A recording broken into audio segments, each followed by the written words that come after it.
Hello, my friends. Welcome back to Living Life Inspired with Autism. I'm Antoinette, and I'm so happy to be with you today.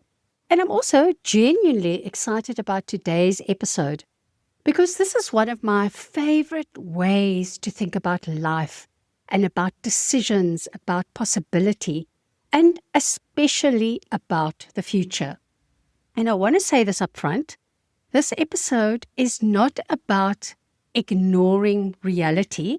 It's not about pretending that life is easy. And it's definitely not about bypassing the very real challenges many of you are living with every single day. This episode is about reclaiming something that already belongs to you, but that most people have just handed away without realizing it. And that is your future. If you are a parent navigating autism, responsibility has probably trained your brain to live very close to the ground, very practical, very focused on what needs to be managed and solved and handled and anticipated. And while that makes you incredibly capable, it can also shrink your imagination. So today, I want to stretch it again.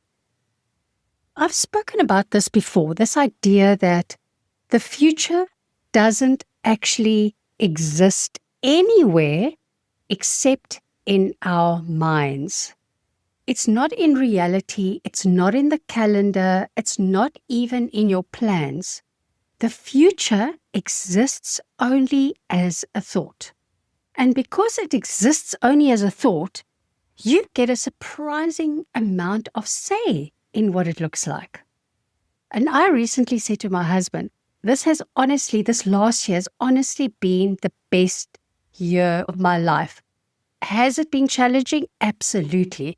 But then I was laughing and I was saying, but you know what? The best year is always going to be next year. Every year. Next year is going to be the best year.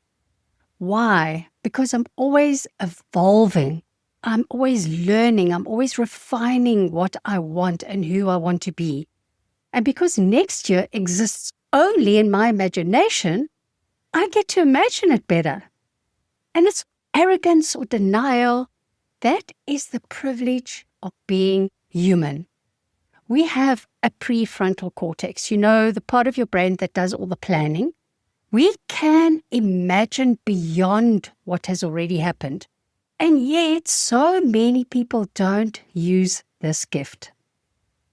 One of the things that I find really heartbreaking is that so many people walk around feeling anxious and heavy or resigned about their future without realizing that they are the ones creating that future in their minds. They imagine more exhaustion and more struggle, more of the same or worse, and then they feel dread. But the dread isn't coming from the future. The future hasn't happened yet. The dread is coming from an imagined version of it. So my question is always this. If your future only exists in your mind, why would you make it a place you don't want to go? Why not make it somewhere that you look forward to? And one of the most liberating ideas I've ever learned is this. The future belongs to you. It is your property. You can do whatever you want with it. You can decorate it, you can expand it, you can renovate it, you can reimagine it. And no one can tell you that you're doing it wrong because it's happening inside your mind. And yet, when I ask people about their future, so many people say things like, I don't know what's going to happen. I'll just see what life brings. I guess we'll see. Which sounds neutral, but often it isn't. What they're really doing is imagining their future as something that happens to them instead of something that they participate in creating. Every decision you make is based on imagined futures. All of them. Even when you think you're being logical or realistic, let's say you're deciding whether to do something new, change something, or invest in yourself, or say yes to an opportunity, or say no to something familiar. What are you actually doing? You are imagining at least two futures. One where you do the thing, and one where you don't. And then you choose based on which imagined future feels safer, better, or less painful. Not facts, not certainty, imagination. And here's the important part. The imagined futures that you create are shaped by your beliefs, your past experiences, and your level of self-trust. So if you struggle with doubt, your imagined future is going to reflect that. If you struggle with fear, your future is going to start looking risky. If you struggle with self-belief, your future is going to look fragile. That doesn't make it true. It just makes it familiar.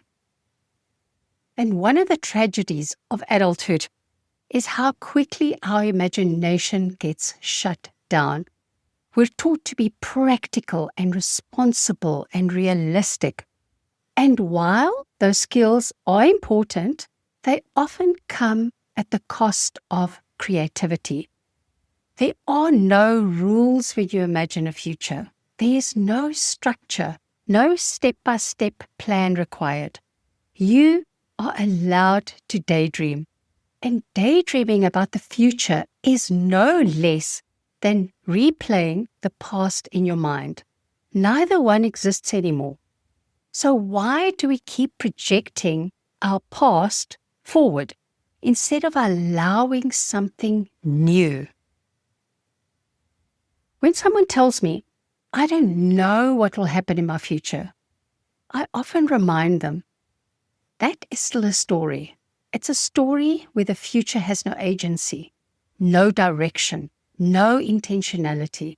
It's a story where life happens to you. And that story feels very different from, I don't know exactly how it will unfold, but I know it gets better from here. Now, let me be clear. Imagining an expansive future does not mean pretending difficult things can't happen, because of course they can. Life is unpredictable. Things are going to go wrong.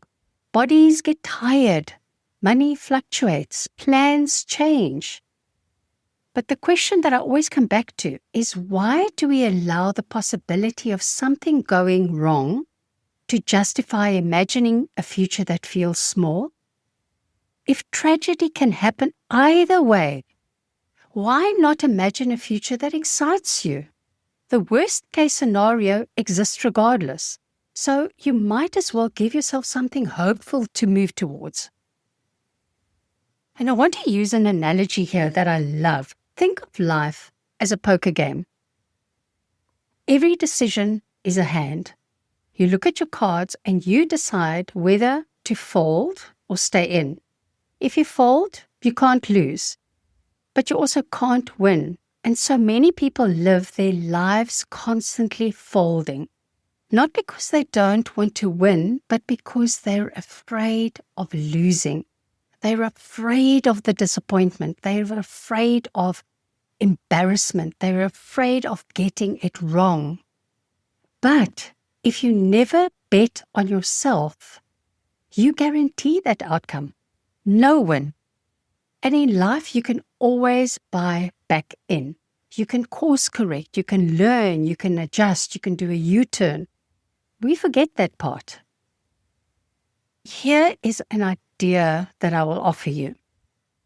There is no wrong decision. Only decisions you judge afterwards. If you decide something will be wrong, it's going to feel wrong. But if you decide it's part of your journey, it just becomes information, growth, and experience. So instead of asking, what's the right decision? I prefer asking, which future do I want to create on purpose? Who do I want to be? I want you to play with something. When you are making a decision, imagine two futures. But here's the rule that most people miss. You must imagine the best case version of both. Not a hopeful one and a fearful one. Two excellent futures. If you stay where you are, imagine going beautifully. If you choose something new, imagine that going beautifully too. When both futures are genuinely good, the decision becomes clearer. Not because you're avoiding pain, but because one aligns more deeply with the one you want to become, with who you want to become.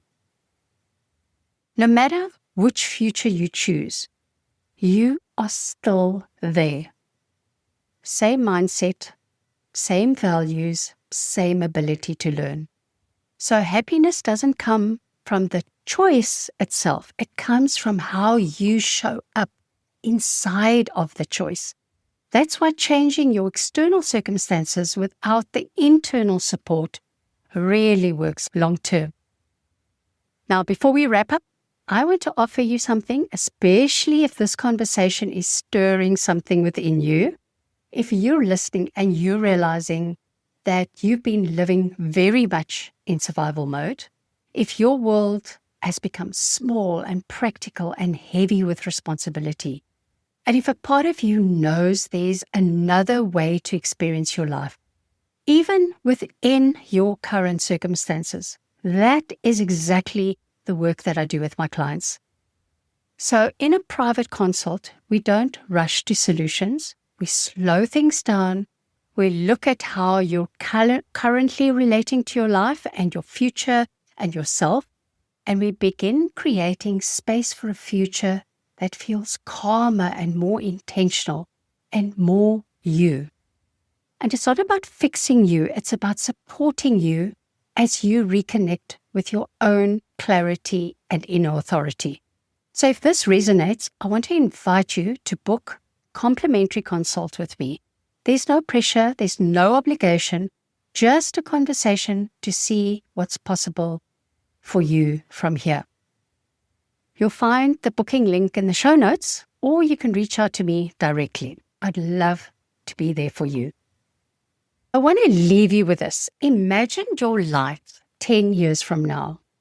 No default trajectory, not the realistic version, an expanded one where you are calmer, where you're feeling more spacious, where you're feeling more like yourself, where you are still dealing with life, but from a place of steadiness and trust. What would that version of you tell you today? And what decision would you invite you to stop fearing? Your future belongs to you. You don't have to have it all figured out. You don't need certainty. You don't need permission. You just need to stop shrinking what hasn't happened yet. All right, my friends, have a beautiful week. And remember, tomorrow gets to be better than today, simply because you decided it would be.